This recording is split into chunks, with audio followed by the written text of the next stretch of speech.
Now, on to another matter with more international significance. You've likely noticed that there's been a sharp spike in anti Semitic rhetoric and incidents lately, coming from the streets, the media, and even government officials. And the line between anti Semitism and anti Zionism is becoming a particularly polarizing and increasingly political issue.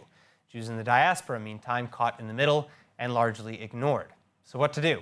Well, activist and senior fellow at the Tel Aviv Institute, Hen Mazzig, joins us with his insights. Hen, it's great to have you with us. Now, in what ways has anti-Semitism been politicized, and how does one go about depoliticizing anti-Semitism? I think anti-Semitism has always been an issue that is, sometimes people describe it as a political football. You see that the right wing is using it to attack the left wing, and the left wing is using it to attack the right wing. And both parties have always an excuse to why they're not anti-Semitic, to why what they are saying is just anti-Zionism, or why their anti-Semitism can be excused because they are actually pro-Israel. I think it's a serious problem. And what we need to do, all of us, I think, together, the Jews in the diaspora and people that care about this issue, is to depoliticize Zionism, depoliticize anti-Semitism, that is, to make sure that every time people engage in anti-Semitism, no matter if they're coming from the left or the right, we call it out, and we don't let anyone free pass on using anti-Semitic rhetoric, using anti-Semitic tropes, because I think for far too long we have allowed it to happen, and we've reached a point that we really need to make a stop to it. All right, now, you've already alluded to this a little bit in your first response, Chen, but this is a hot-button issue, whereas some believe anti-Zionism and anti-Semitism should be synonymous, while others argue that they are separate. What are the pros and the cons to each argument, and what's your take? I think that, in theory, there's a room for discussion about how people can oppose the existence of any state, of any nation state. Unfortunately, often we are hearing people that are anti-Zionist advocating for another ethno-state, for Palestine, which is going to be an ethno-state, while they are saying that they're against every existence of every ethno-state, which is bizarre. There is, in theory, as I said, a way to be anti-Zionist and to be anti-every country, but it's not the case with what we're seeing online and what we're seeing in the media and even in Congress. I just had a tweeting exchange with Representative Rashida Tlaib the other day, where she was saying that she actually cares about my rights as an Israeli, but she also cares about Palestinian rights. And I challenged her and I said, if you do care about my rights, why do you continue to dehumanize me? She didn't have an answer to it. And I think that's really what we're seeing from a lot of the anti-Zionist advocates and the people that are supporting boycotting Israel or supporting attacking Israel online. That once you bring it up to them and saying, okay, do you really, are you advocating for a political ideology that is fair? Do you promote peace?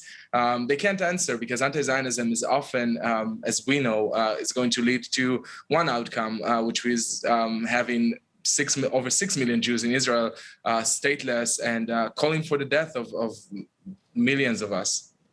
So what are some of your preferred methods, I suppose, for fighting this fight? And do you, I don't know, do you have a metric for success?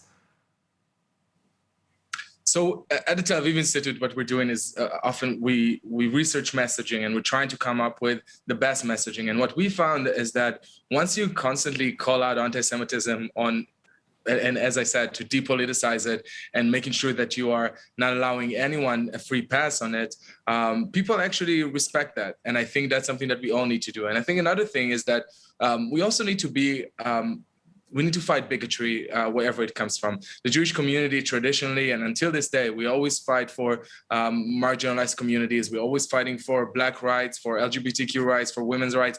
The Jewish community in America has been one of the leaders of the fight for racial and social equality. And we haven't stopped that. But I think somewhere along the line, we've been told that we can't be part of this fight, and we can't allow people that we can't allow anti-Semites to be the ones to push us away from progressive circles or from the fight for equality. I think we need to be there, and once we will be there, the other communities will be there for us. All right. Now, I've noticed that you just now even, you mentioned fighting against anti-Semitic tropes and stereotypes wherever you see them, right and left. And I've seen recently that you have actually been getting into the use and the abuse of the derogatory term Jap, or Jewish American Prince or Princess.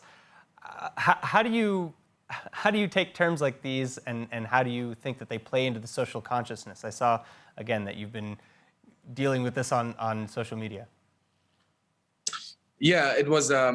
There was a podcast interview that a black commentator on a fashion leader, a fashion person, just commented that Jewish women are Jap, and I think this is really more than derogatory. It is anti-Semitic trope. I mean, anti-Semitic stereotypes degrade Jewish people to something, to people that care only about money, that care about materialism, and Jap is just another, pejorative stereotype that portrays Jewish women as spoiled brats. And there's a place to call out privilege, and there's a place to have a discussion about racism. But once you bring up privilege of a person and connect it to their Jewish identity, then it turns into anti-Semitism. And I think that this term Jap is dangerous, and it makes Jewish women seem as privileged, as all Jewish women be seen as privileged, and basically making an inherent connection between Jewish women and privilege. And in this time and age, we have to make sure that this is not a narrative that we allow to persist. And that's why I'm calling that term out, as well as other anti-Semitic tropes. And I hope people will join me on that. So let's maybe leave the people watching with with a couple tips to become more active in this. Do you have maybe some tips that you could give people of how they should or can be engaging with their peers?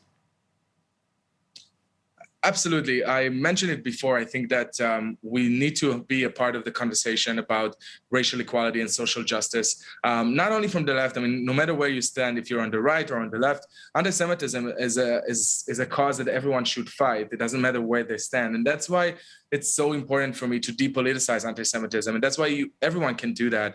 You have peers, you have friends that are belong to different communities, that some of them are part of a marginalized community. Have a conversation with them, listen to them. I find that the more we listen to others, the more they want to listen to you, and the more they want to support you. And once the Jewish community and Jewish people will show themselves as allies to those communities, and when we are, I don't want my words to be interpreted as if we aren't, but we need to do more of this, and listen to others, but then also bring in the similarity of our experience. I had this conversation with a Black friend of mine in the UK, that she told me that she finds that Black people have been degraded into subhuman, and she finds that the Jewish community or Jewish people have been portrayed as superhuman, and both the Black community and the Jewish community have been dehumanized. So I think that's what we need to fight. We need to fight for humanization and to fight dehumanization, and that's what you can do by just speaking to your friends and allies on your Jewish identity and listening to them. Yeah, I think that's probably the best takeaway. Above all else, be a human, be a good human. Hen Mazzig, thank you so much for being with us. Thank you.